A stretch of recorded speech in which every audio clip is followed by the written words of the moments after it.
Hello, everybody. Welcome back. So glad you're here. Thank you for being here. I appreciate all of you so much. So tonight's video is going to be about what is it like to be Black in majority white spaces, specifically, what is it like to be Black and attend a PWI?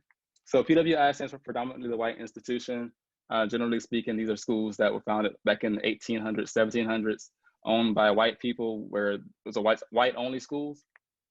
Our ancestors came around 60s, or not 60s, they came around and made their own schools called HBCUs, or historically Black colleges and universities. So I do want to stop right there and say this is not an HBCU versus PWI argument or debate. We're just here to share our own experiences. We're proud of everybody who's being successful. Do what makes you happy. We're not judging anybody for whatever they do. But I have a few of my friends here tonight. I think 4 different schools represented, I think. Just to share their experiences and about what it's like at their schools to be Black and their experiences at being Black at a PWI. So I do also want to say that these statements said tonight do not reflect anybody's school or anybody's school they work for or graduated for directly, just experiences being talked about. I have some questions, but we're just going to go how the conversation flows. The questions are guided questions to push you in a direction, but by all means, take it wherever you want to go. Okay, cool. So introductions up first. Name, school you go to or went to if you graduated already, what year did you graduate, or your classification if you're still in undergrad, and then also what's your major or degree area. So I'll go first. My name is Talman Johnson, senior psychology major, Clemson University, and yeah, that's it. Phil, go ahead. What's going on, everybody? My name is Philip Leal Daniels. I graduated in 2019 from Clemson University with a bachelor's of science in political science and a minor in psychology. Senam. Hi, everyone. My name is Senam Opata. I attended the University of Maryland College Park. I graduated May 2020, and I double majored in public policy and African American studies. Jasmine. Hi, everyone. My name is Jasmine Carruthers. I went to the University of South Carolina, where I majored in business management and marketing, and I'm currently a second-year law student at the University of South Carolina School of Law.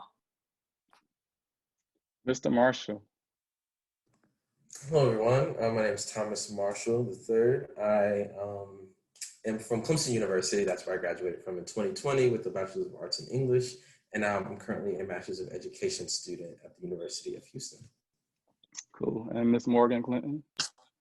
Hi, everyone. I am Morgan Clinton. I am a senior at the College of Charleston, majoring in theater with a concentration in performance and costume design. Boom. Cool. So first question, and I want everybody to kind of talk on this one, but really short and really vague and brief.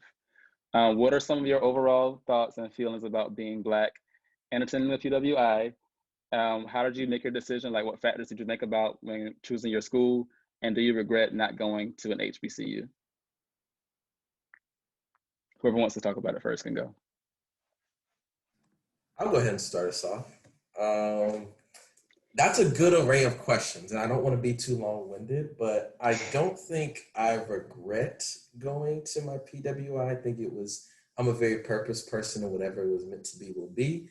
And so I am glad for the experience. And it did teach me a lot, but it definitely was not easy in any sort of knowledge. And just to give some background on me, I went to predominantly Black schools my entire life in Columbia, South Carolina. Like I tell people all the time, like I didn't have one white friend until I got to college. And so it definitely was not easy in any sense of the imagination. But I don't think I regret going to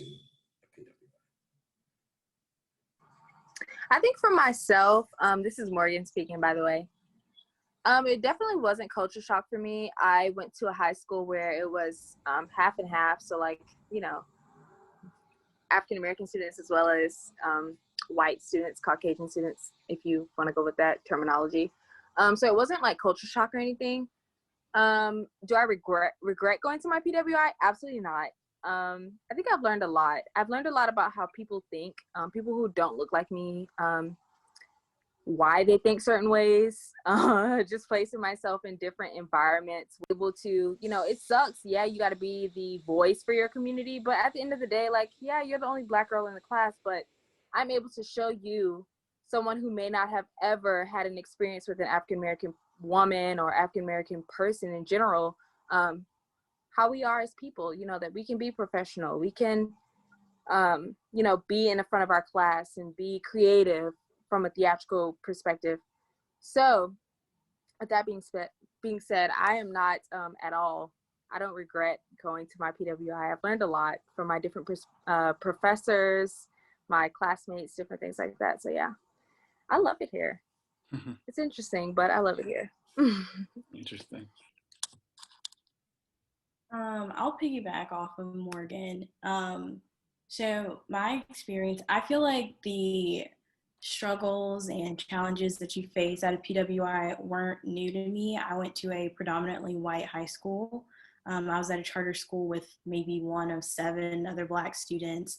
And so, you know, microaggressions and dealing with not having Black professors and things like that wasn't something that was something new that I experienced. And so I think that kind of prepared me to enter into this space in college where, you know, I don't look like a lot of my peers, and especially in law school where there's only a handful of us. And I guess I'll say something a little different.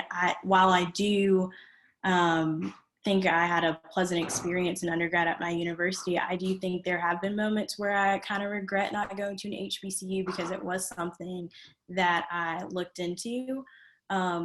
But I think, you know, while I've had great opportunities at the University of South Carolina, I think there's certainly times where you feel like your peers can't necessarily relate to you. And while I'm all about informing people around me and teaching them about, you know, my perspective, sometimes that can be exhausting, and it would be nice to have people around me that understand that. So, yeah.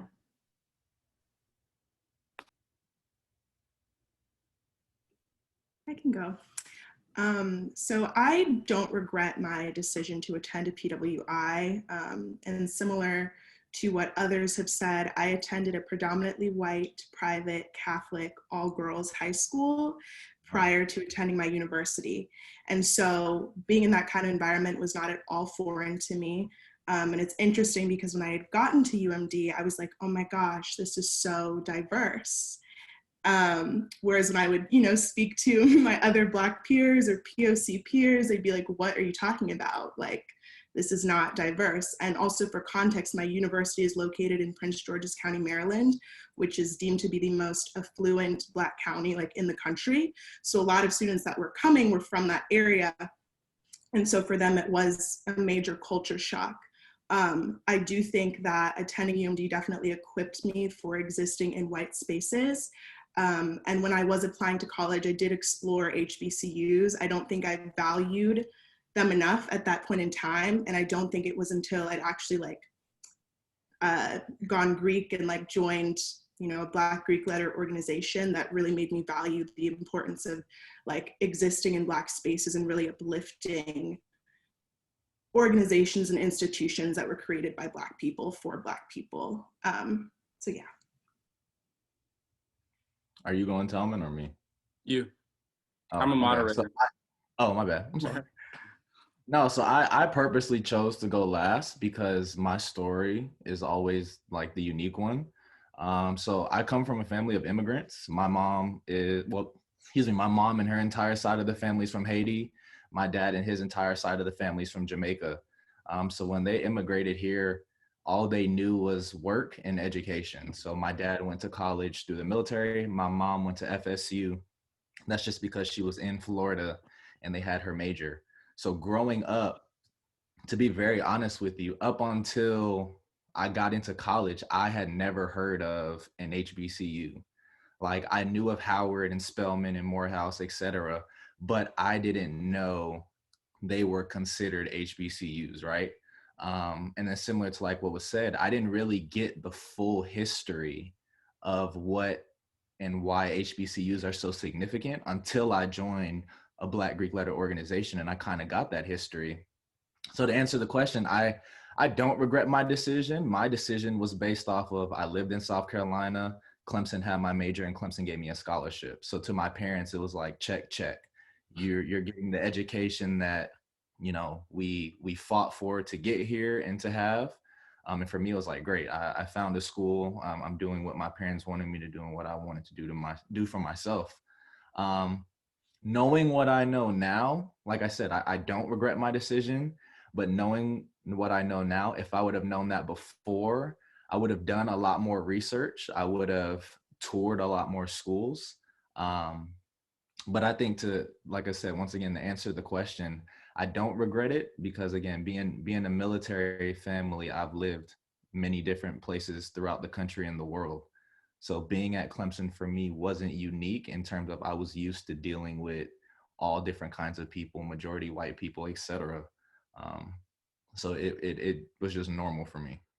So moving on to the next topic or subcategory of this panel, competing with your white peers. So of course we know that we're all marginalized and minorities at PWIs. So do you think that you have to compete twice as hard to be noticed when you're competing with your white peers, or do you often feel like the token Black kid? I think Jasmine kind of hinted at that earlier.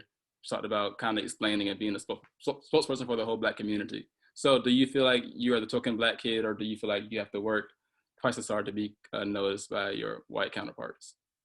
I don't feel like I'm the token Black kid. I definitely think, just the way I was raised, to understand my worth and what I bring to the table. But I definitely feel like we have to work harder and smarter than our white peers. And I speak to law school because that's just where I am in life right now. But I think that, I'm starting from a different spot than a lot of my peers. I noticed from the first week speaking to students who were like, yeah, I have two parents that are attorneys. I'm one of a few in my family who's gone to college and then the first in my family to go to law school. And so I definitely think that, you have to work harder, work smarter, jump higher. We've all heard that, just to be noticed and taken seriously, because there aren't a lot of us that look like us in this space. We're still, pushing through in this space. And so I definitely feel that for sure. I would say, who was talking? I didn't want to cut you off.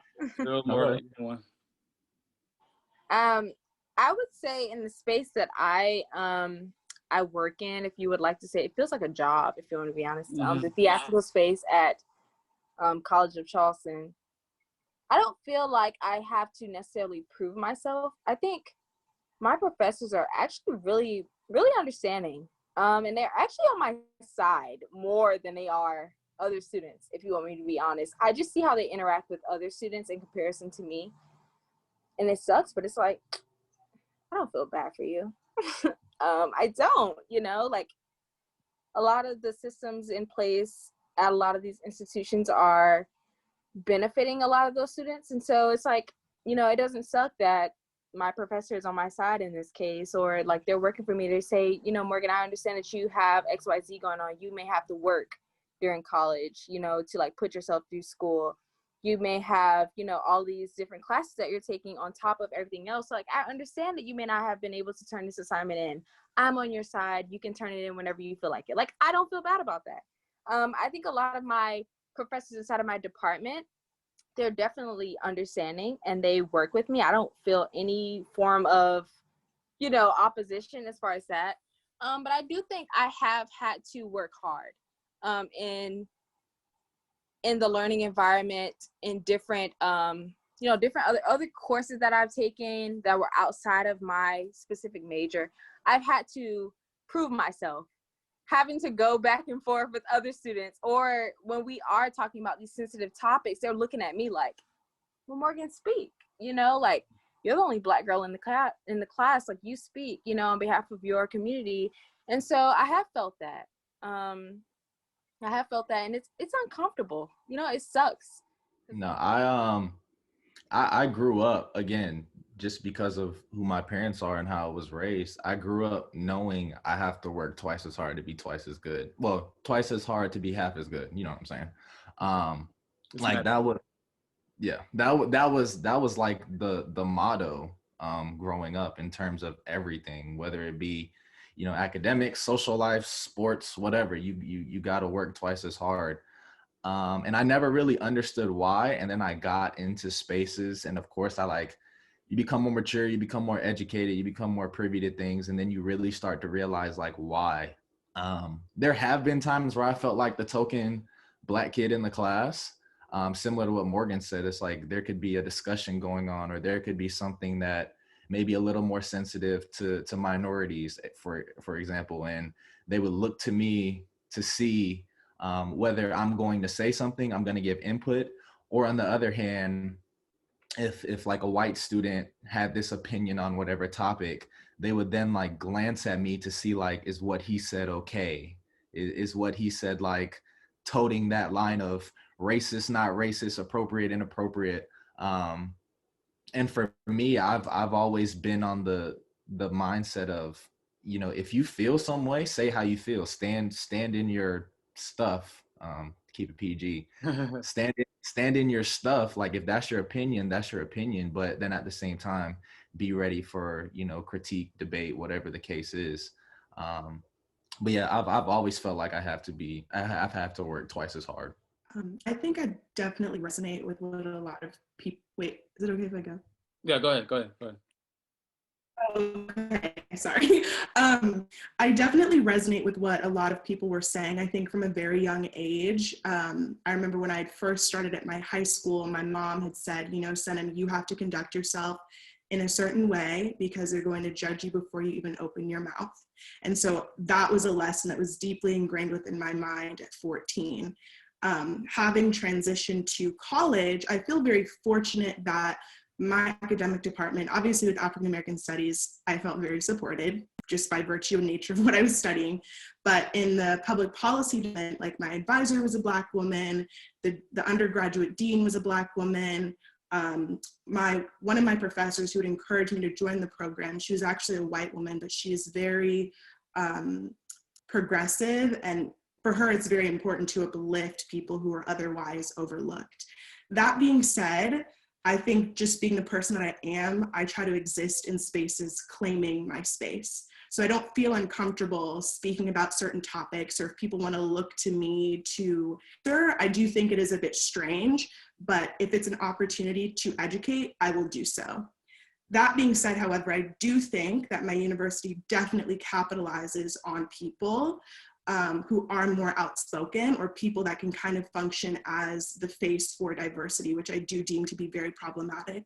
I definitely think maybe for my peers who might be in STEM or other departments, they might have experienced more of that sort of tokenization, so to say. But I feel very fortunate to not have dealt with that quite as much. I mean, the microaggressions and everything were still very prevalent. But I think the way I was brought up, I was taught how to kind of navigate that. Like it was normal for me, unfortunately. Go ahead, Thomas, go ahead.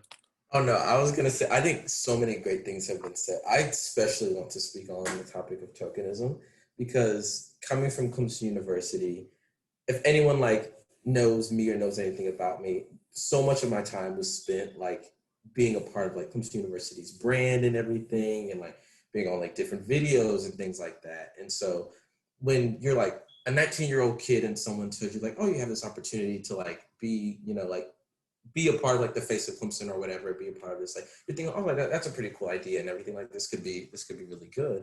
And then I think later in my time during school, I started to critically think about what it means, just me being Black, what it means for me to be a quote unquote spokesperson for like the university. And what a lot of times with PWIs and these big institutions will do is like, oh, this Black student's doing great. He's doing so well. They're doing amazing. Let's be sure to highlight them. I think they have good intentions, or I'd like to think they do. But as we know now, good intentions don't mean anything. But when you may have the best of intentions, but on the other side, is this actually looking like, oh, we're just parading around a Black student, showing them like, this is all you can do? Or are you actually doing the work of trying to recruit Black students and make this place an inclusive space and great thing for them? Because it's great that I could try to recruit Black students and they come, but then when we get into the piece of, do I actually feel safe here? Do I feel like this is the place for me? That's a whole different ballgame. And so I think universities have to be careful about that. It's actually a good. Yeah, I definitely agree so much. Was that Thomas speaking? Yeah. Yes, I yes, definitely agree 100% because I'm a part of a lot of organizations that stand for recruiting African American students to my specific institution.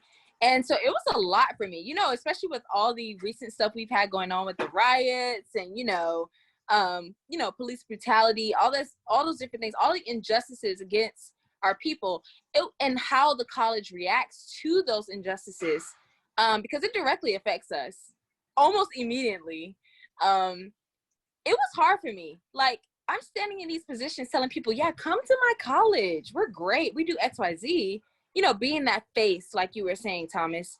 But when they get here, like, are they going to feel secure?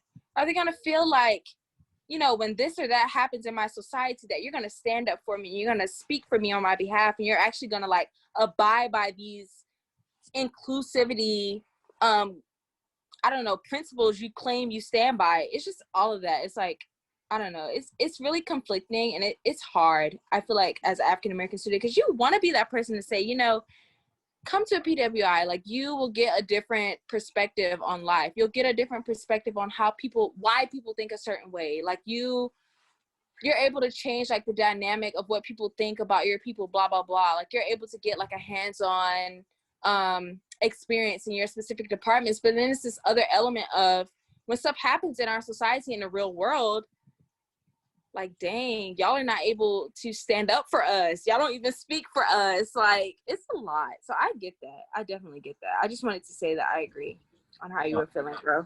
I wanted to add to that because,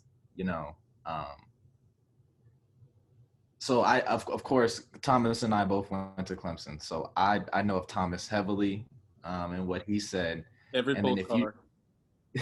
Oh my God. Every postcard, sticker. All right, oh, goodness. Yes.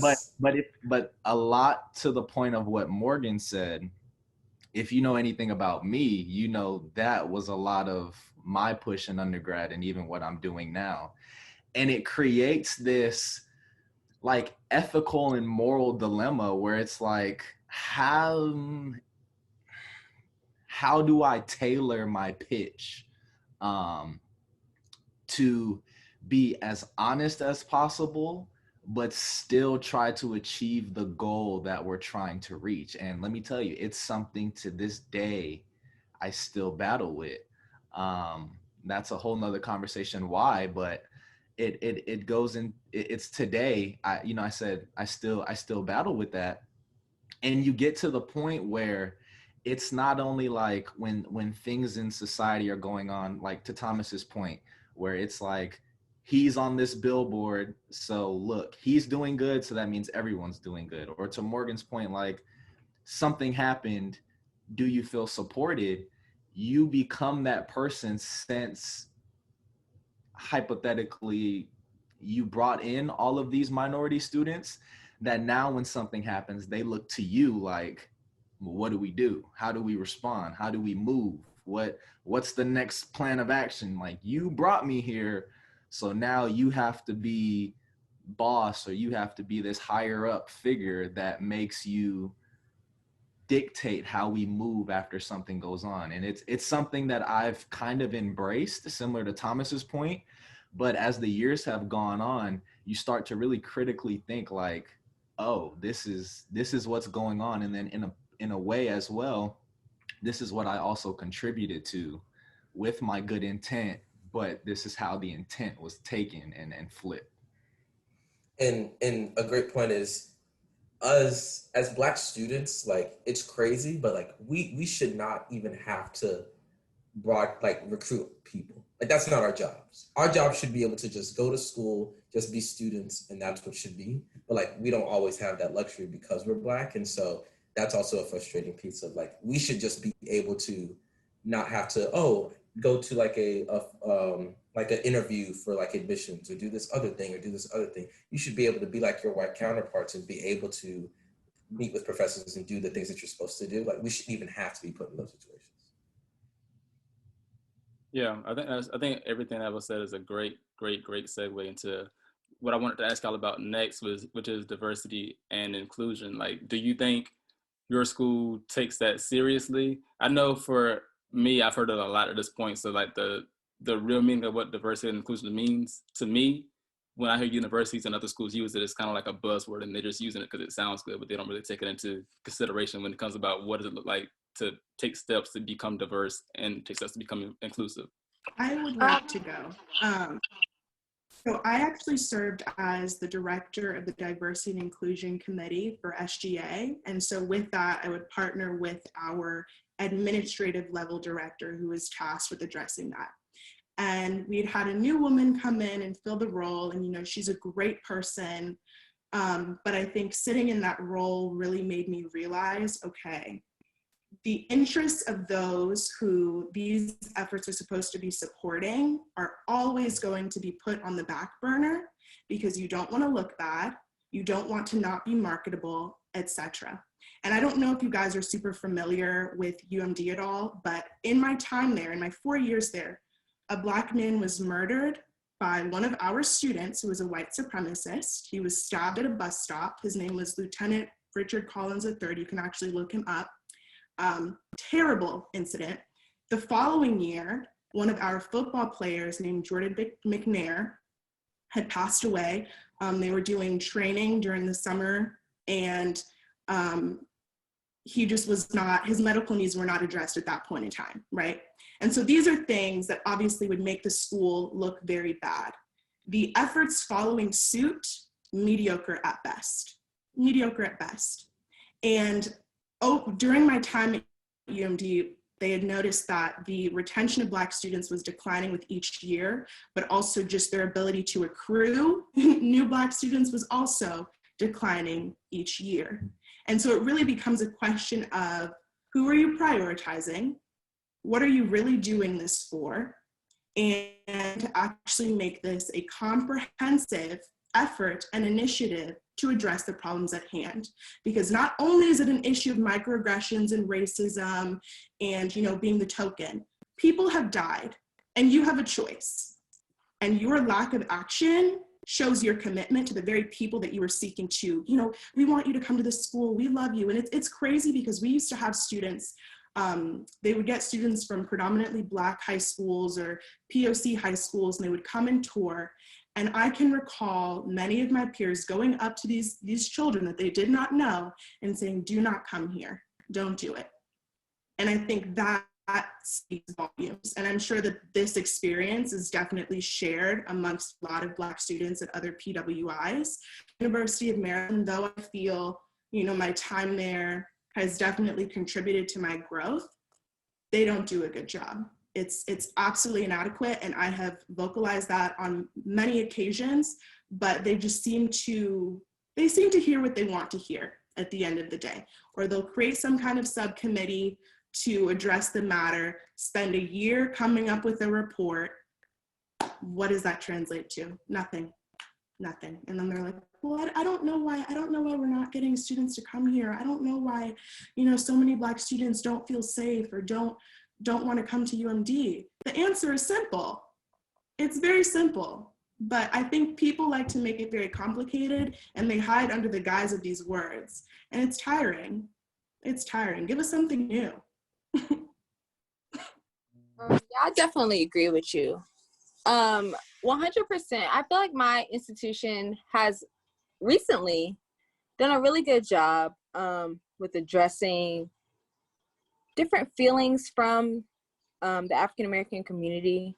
Like if I email my professor several times with different claims that I've had or different feelings that I've had about, you know, specifically like diversity training. I feel like all professors, any faculty and staff should have to go through diversity training. If you're going to work for an institution that claims in their mission statement or in their whatever it is that they are inclusive, y'all need to have diversity training. Like, do not make false claims is my thing. So, you know, I stated that to my professor or my institution's president, and recently he's done. I feel like he's exhausted all possibilities to make sure that that is happening to its full capacity. I've seen the trainings for the faculty and staff that they take, and it's really good. Like it's amazing, and it's an awesome step in comparison to what we've had in the past, which was absolutely nothing. Like you can state your claim, they don't really care. Like they're gonna do what they want to do, which is absolutely nothing. Because at the end of the day, it sucks because we were just numbers to them. Like it's just so that they can say, oh, we have XYZ amount of Black students going here. Oh, we're inclusive. You know, we have XYZ amount of students who connect themselves to this specific community of, you know, LGBTQ plus community, whatever it might be. They connect themselves to that community. So we have this specific number. Like we were just numbers. Any thoughts on that question before you move on? Phil, Thomas, Jasmine.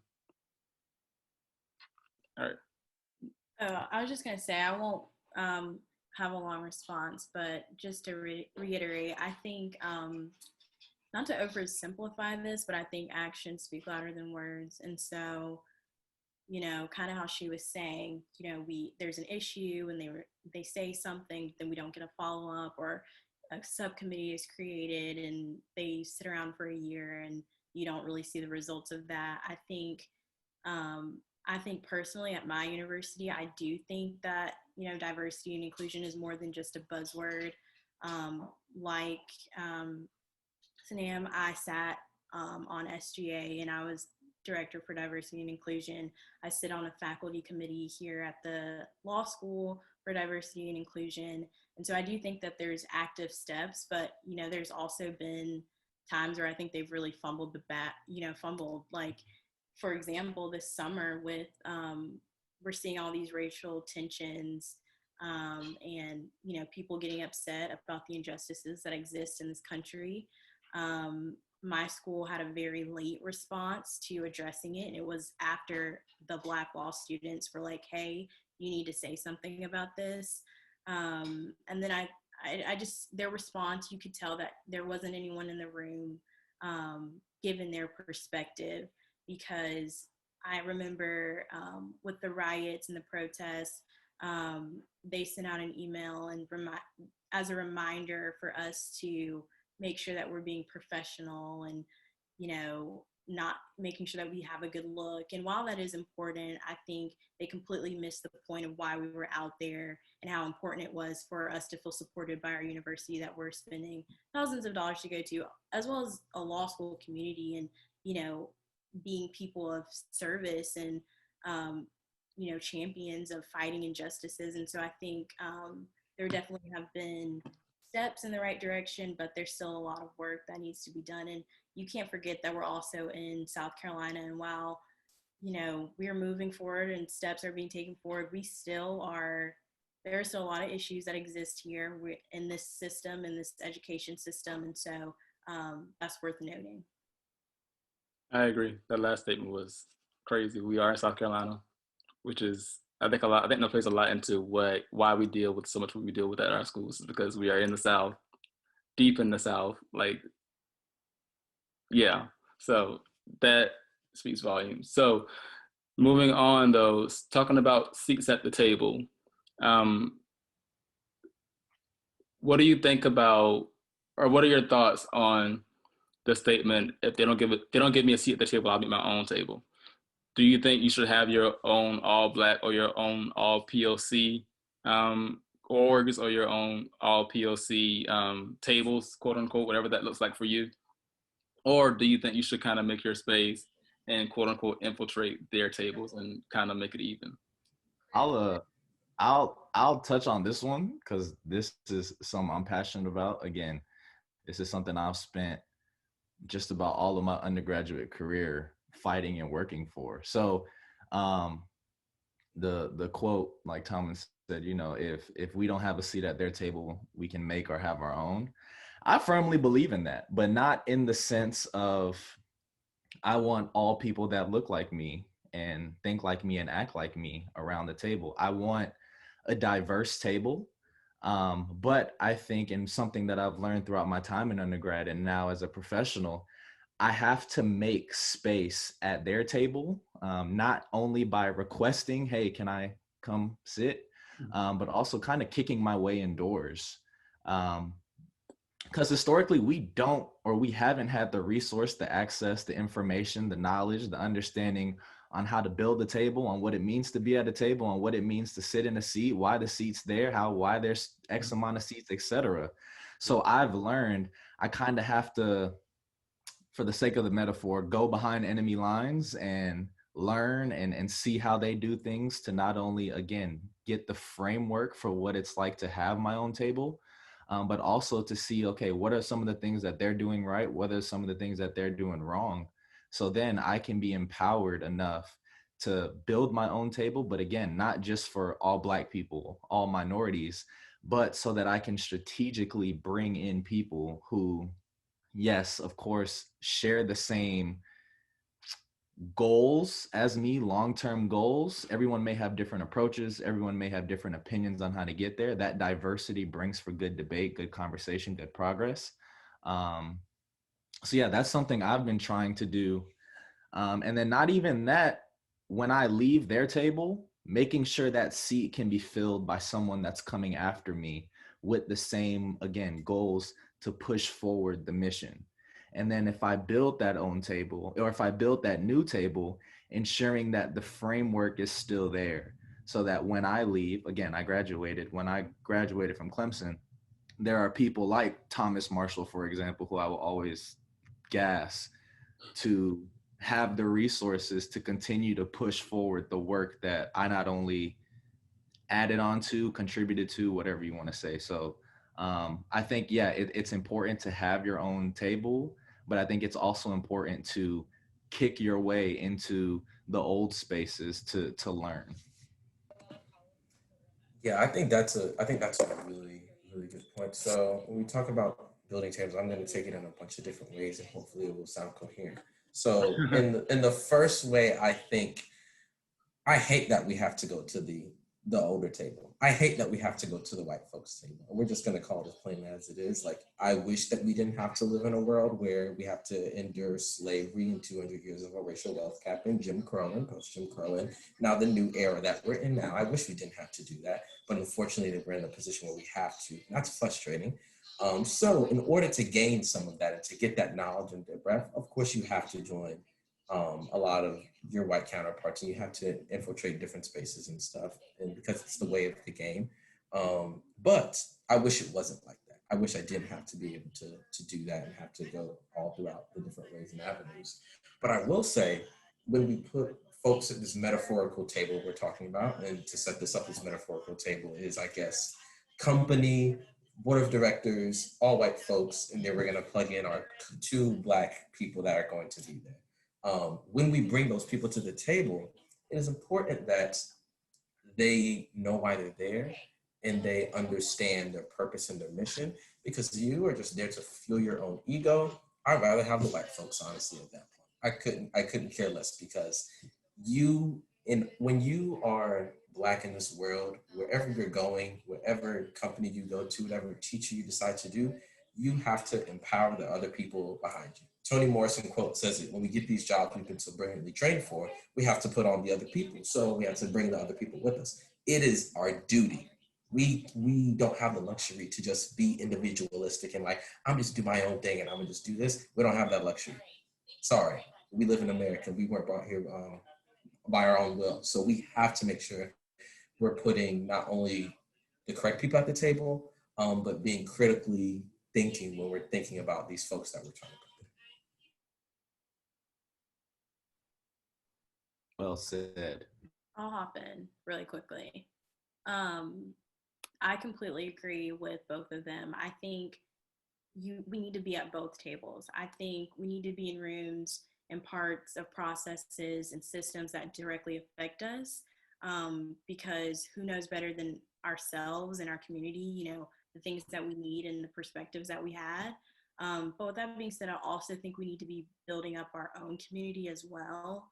And that can be difficult sometimes because we are existing in an oppressive system that has been in place for a long, long time. And, we're fighting issues that have been cemented for a while.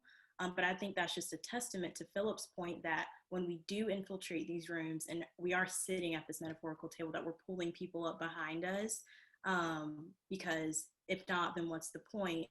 And I think also, this may be a little off topic, but it's just something that came to mind. I think that oftentimes when they speak about us, they put us in these boxes. And for example, you hear at the debates that we're hearing in the presidential election, speaking in us in terms of criminal justice reform. Okay, that's important, but there's so much more to us. We need to be discussing generational wealth. We need access to the same resources that our peers have. We need financial literacy. We need to address things like, school to prison pipeline, education, etc. So I think that we need to be at those tables and talking about these issues.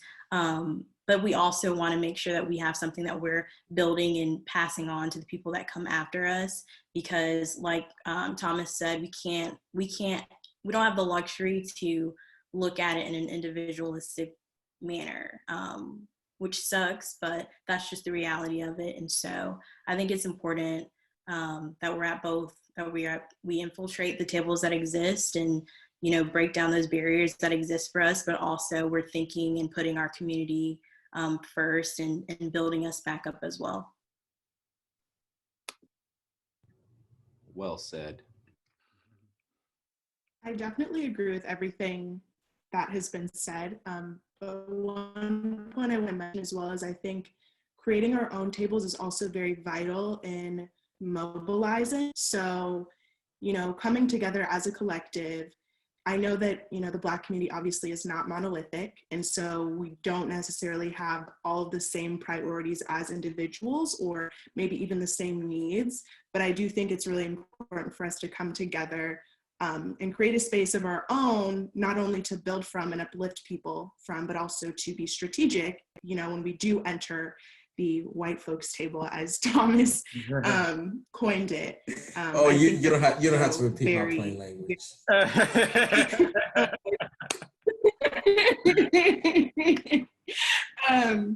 But yeah, I do think that's also equally as important. But I also think another thing, as I'm becoming just more cognizant of racism and systemic racism and structural violence, that's something that's really important to me. I think it's also a testament to the fact of what do we value?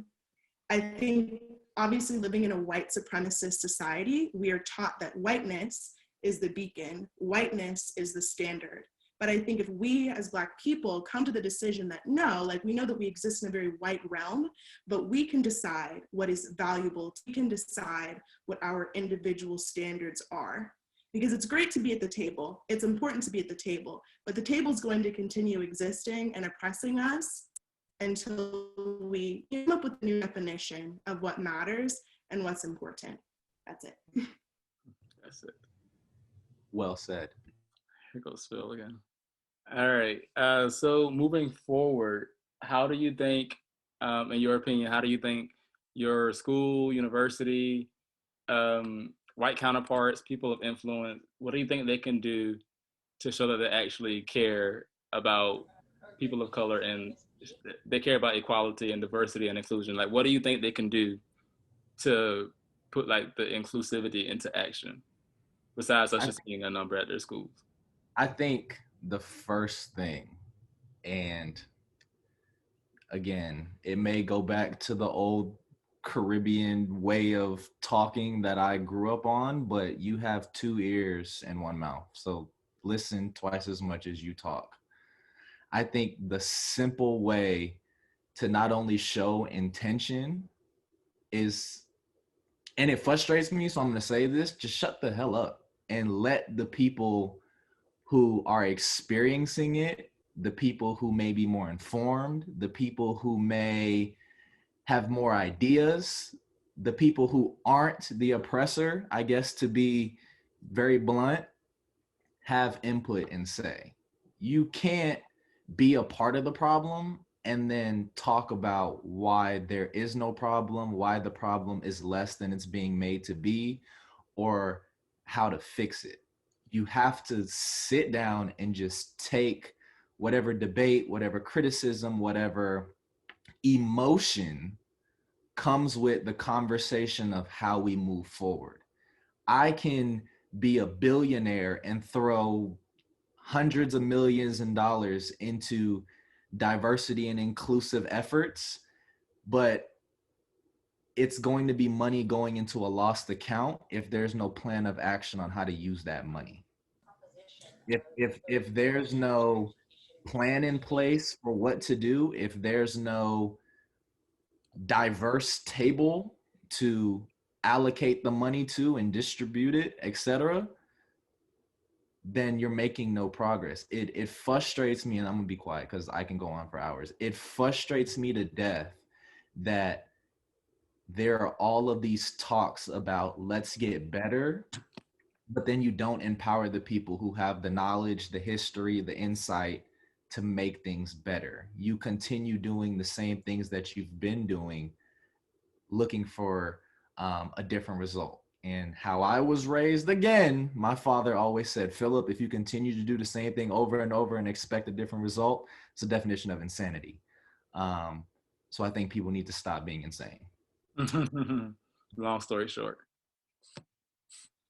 I agree. I think that we definitely need to be strategic, and that, you know, our universities and people in power need to have plans in place that will actually bring about tangible results. And in addition to that, I think we need to stop letting people feel comfortable being complacent, because it's so easy when things don't affect you to not feel that desire to be proactive.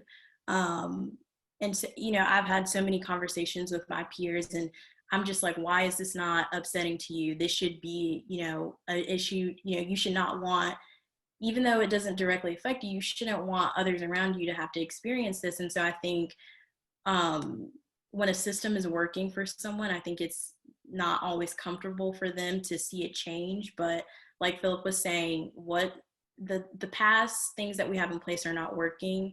And so I definitely think we need to be vocal and holding, you know, people accountable so that we actually see some differences. And like I said before, I do think that we are shifting in that direction because people are stepping up to the plate. I mean, we're having this conversation right now. I can tell that all of you are so involved at your prospective campuses and, you know, do a lot, but it has to be us as a collective. And like I said, we have to hold them accountable and not let them feel comfortable with, you know, throwing us to the wayside or, you know, not doing the, I mean, we pay tuition and we should feel included and that our voices matter and that, you know, our school is going to support us. And so we just have to make sure that we don't allow the old practices to continue. And I just wanted to say really quick, I know Thomas is about to go. What Jasmine said is 100% right. Like 5 years ago when I came into school, you didn't hear of any kind of conversations like this, right?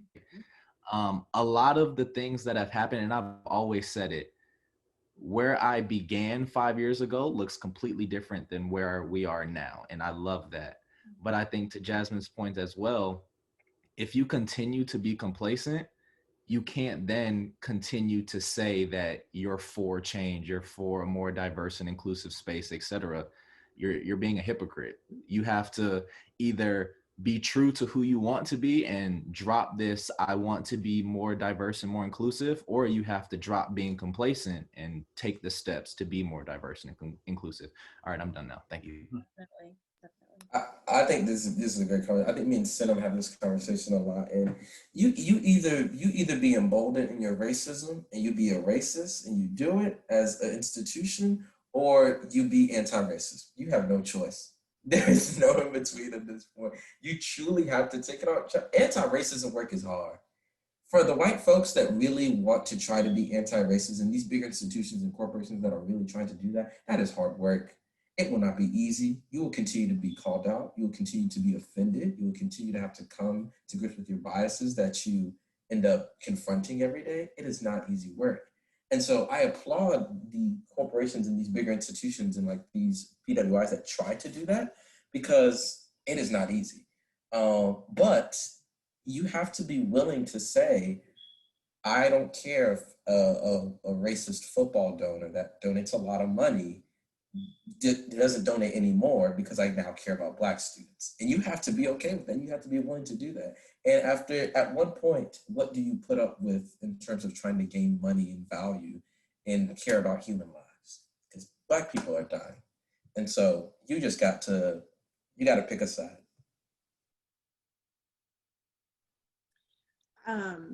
I definitely echo what everyone said. I think for me, when you asked that question, the thought that came to my mind was when people felt prompted to post Black squares on their Instagram feeds in light of Black Lives Matter. And the well-intended,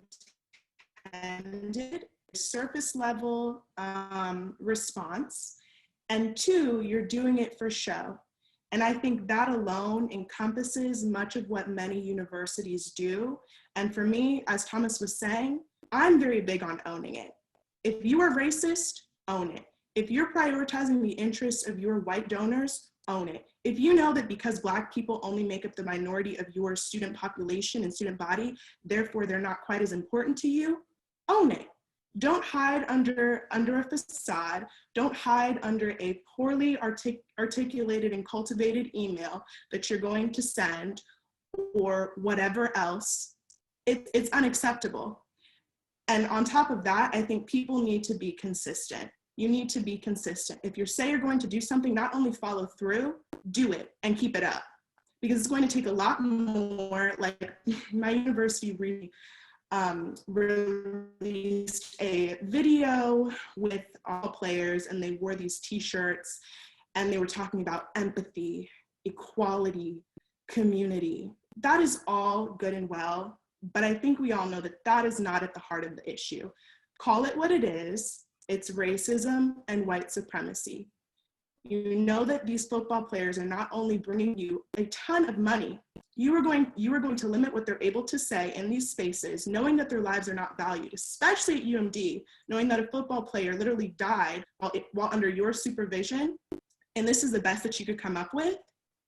It's unacceptable and it's inexcusable. And furthermore, the fact that these are places of higher learning where people have tons of degrees, very well educated, there are plenty of people within that realm that know exactly what to do, students that know exactly what to do, and leadership actively goes against that.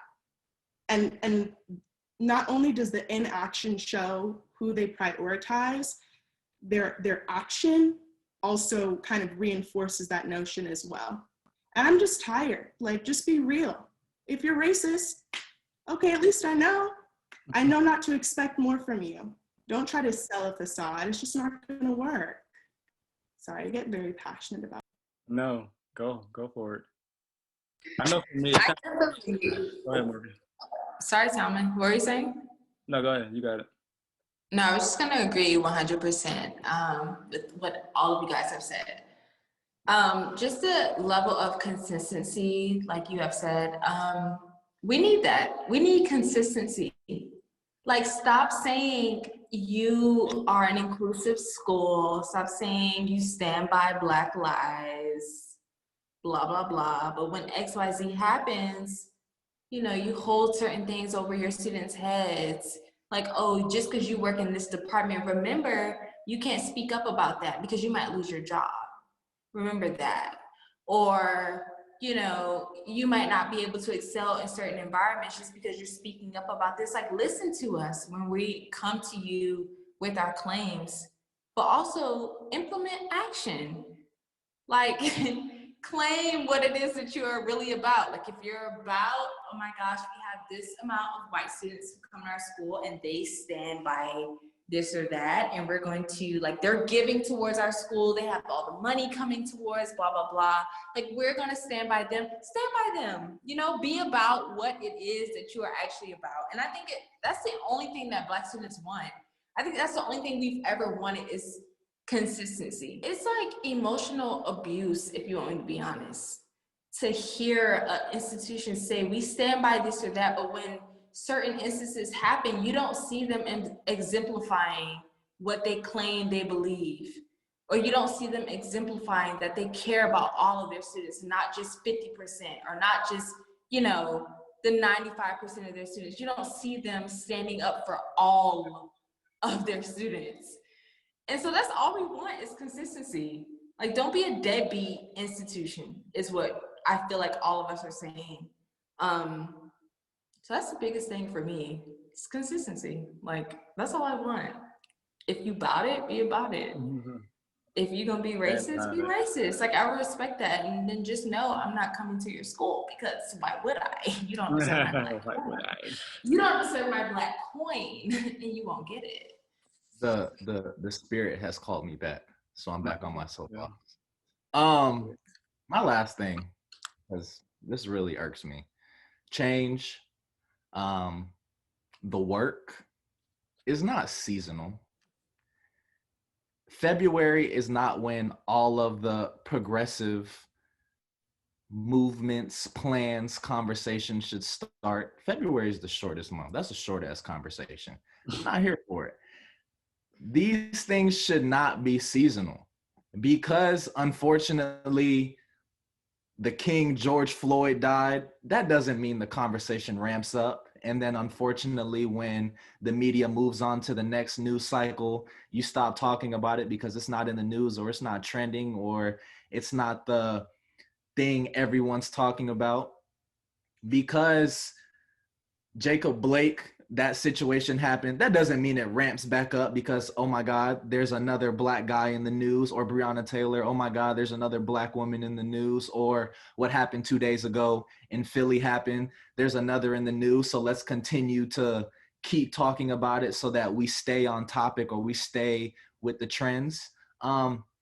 Even if there's a period, which I don't foresee, as sad as it is, even if there's a period where like nothing bad happens, the conversations still need to happen. Just because stuff is not in the news or stuff's not trending doesn't mean it's not happening, which means the work needs to continue to happen. Like I said, this work is not seasonal. To steal Morgan's point, be consistent because I'm black I'm black 24/7, 365 days out of the year. Look, you can tell my mind is racing. So that means the conversations need to happen 24/7, 365 days out of the year. You understand what I'm saying? So again, if you're going to be about this work, be about this work. If you're racist, say you're racist. I'll judge you internally. My mama told me not to judge people. I'll judge you internally. I'm not gonna come hang out with you, but I'm gonna let you go be racist over there, and I'm gonna come be progressive and inclusive over here. Like, be who you are. It pisses me off when you know someone has racist tendencies, but they're like, hey guys, I'm hip, y'all. And it's like, no, first off, no one talks like that. Second off, just be who you are. Like, I would rather you be open and honest with who you are to my face so I know how to deal with you, because again, I'm going to keep it real with you rather than you perpetrate and I think you're for my cause and then I come to find out later you're not. So yeah, now the spirit has told me to be quiet. Thank you. I just want to say I completely agree with that. I feel like these knee-jerk reactions that we so often see are just not enough. And, you know, it's not enough just to have a conversation in February, like you mentioned, for Black History Month, because like you said, we're Black 365 days of the year. And so I think these are definitely conversations that should be ongoing, and change doesn't happen overnight either. And so you really truly have to be dedicated to actually bringing about change in order to see a difference. And so I think that was a really good point, because like you said, right now we have a lot with George Floyd, and you know, I worked with the Breonna Taylor case, and you know, my school is really excited about me doing interviews and stuff like that. But you know, these are conversations that affect us all the time. And, you know, something I've been reiterating is, you know, that could have been me, that could have been my mom, that could have been my sisters. And so these are not some far-fetched ideas. These are conversations that we need to be having. So I thought that was a really, really great point for you to bring up. I feel like this might be a little bit, I don't even know if this is off topic, but like this is a feeling that I've always had. I feel like just like we are required to learn their history, just like we're required to learn the things that make America what it is to be America. They need to be required to learn about our history. Like, it bothers me that that is just an elective course. Oh, if you choose to take African American studies, like, I feel like you got, like, one thing that I would prefer is that these PWIs make that something that's everybody needs to learn. Like, you need to learn about each other. Like, especially if you claim to be a liberal arts institution like mine does, I feel like people need to learn about all cultures that are involved, like, at least in some form of way. Like, I just feel like there's no way we will ever understand about each other, like, unless you learn, unless you're like physically in these conversations, like in these rooms with people who don't necessarily look like you. I'm required to take your courses. You know, that's in the general education courses. I have to take these courses to learn so much about you, but you don't know anything about me. And so when I make these claims, you're looking at me like, oh my God, you're just complaining again. But, like, you know, you have to go back to, like, history and, like, the shit that we've been through. You know, sorry, I hate to say it. I'm gonna keep it real with y'all. Like, the stuff that we've been through is just ridiculous, you know? So I don't know. That's something I also feel like I wish, or I hope in the near future that these institutions will implement. It's just like, you know, learn about us, just like we're required to learn about you.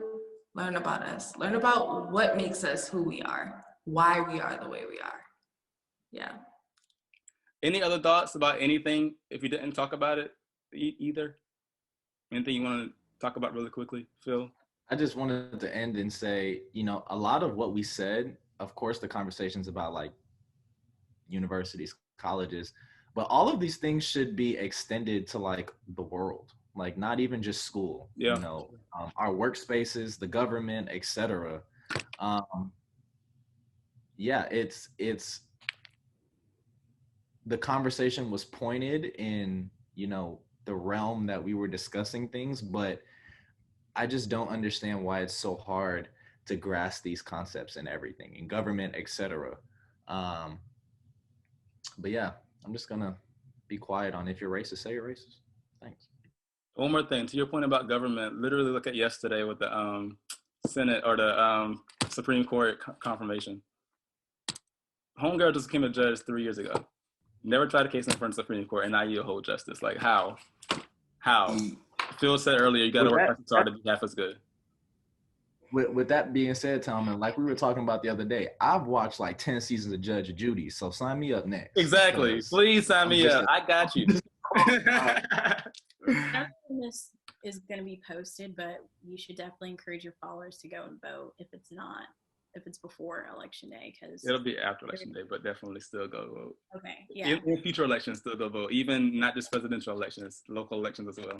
In the primary, in the alderman election, in the coroner, any type of election.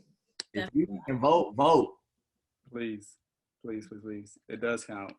But voting does not solve all of our problems as Black people. Just case in point. Always. No, but it's definitely a right in the. I think it's a huge step in the right direction if we do vote. For sure. But yeah, anybody else want to say anything really quickly before we? I just want to say that I think it's vital to be candid when you're having these kinds of conversations. I think oftentimes when we engage with white people or say non-Black people and we have these discussions about like anti-Black racism, there's this sort of need to be palatable. And I'm not saying you have to be disrespectful, but I think part of the issue is that people aren't frank about what's happening. We just need to call it what it is, stop putting on a facade, stop using buzzwords, and attack the root of the issue, because we all know what it is. It's just a choice as to whether or not you're going to remedy it appropriately.